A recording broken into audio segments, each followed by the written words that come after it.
for doctors and for patients who would like to apply my protocol, it's very flexible and can be used in many different ways. It can be used all together as a total entity, or different parts can be used depending on the situation.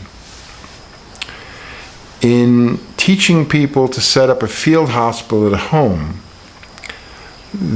many things can be done. In fact, making it a full-time job. Healing and recovering from cancer can be a full-time job. This is a certain reality we all have to face. No matter what treatment we either offer patients, or as patients, whatever treatments we seek in clinics or hospitals, we still have to treat ourselves before we go to the clinic, starting today. And we have to treat ourselves when we come home, or when we send the patient home. There are things that people need to do. There is no treatment in a hospital or clinic situation which is enough, which resolves all of people's problems. One of the best examples of this is surgery. What do we recommend as doctors before surgery, during surgery, and after surgery, which will help them tremendously survive the surgery and recover from the surgery? There's only one answer. It's magnesium.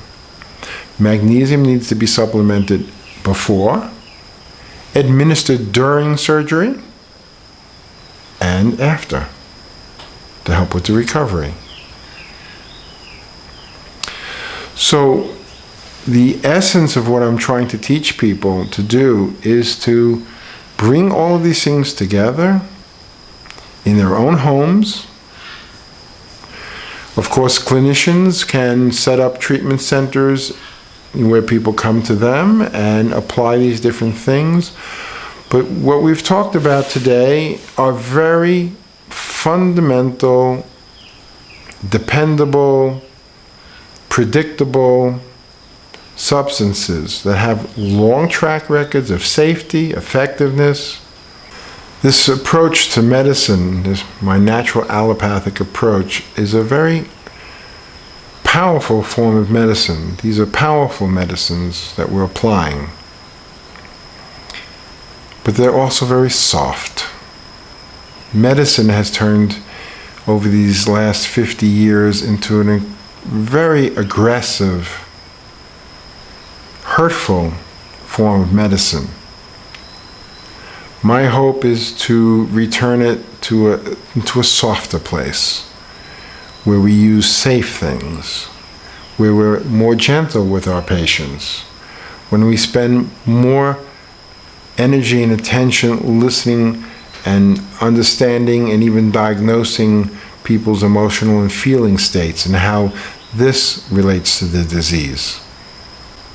Yes, we need, in today's day and age of our foods becoming deficient in nutritional value, in this day and age of increasing toxicity, we need medicines. We need medicinals that will help us survive.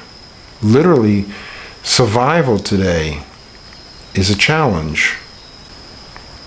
I hope to help many people survive the 21st century. And that's why I wrote a book once, many years ago, called Survival Medicine for the 21st Century.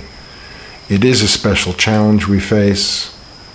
As doctors, we're responsible for understanding the challenge, the threat, and I hope I've provided some really innovative, necessary answers that will stand the test of time. All of us, doctors and healers, have a grave responsibility to our patients. Medical doctors have taken an oath to do no harm.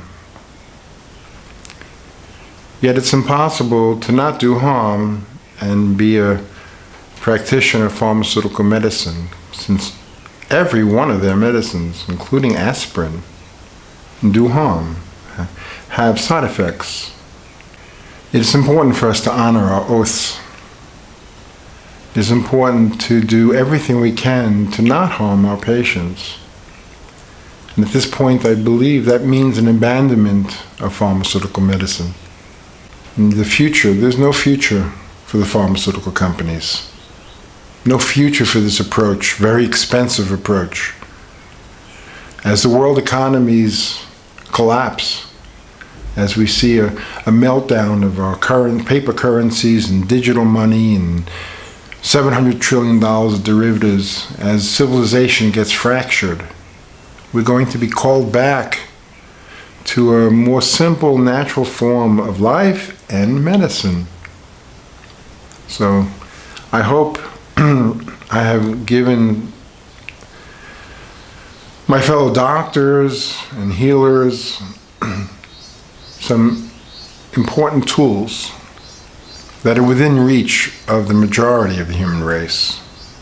Medicinals and medicines that are affordable, safe, things we'd like to give to our own children, and certainly to our patients.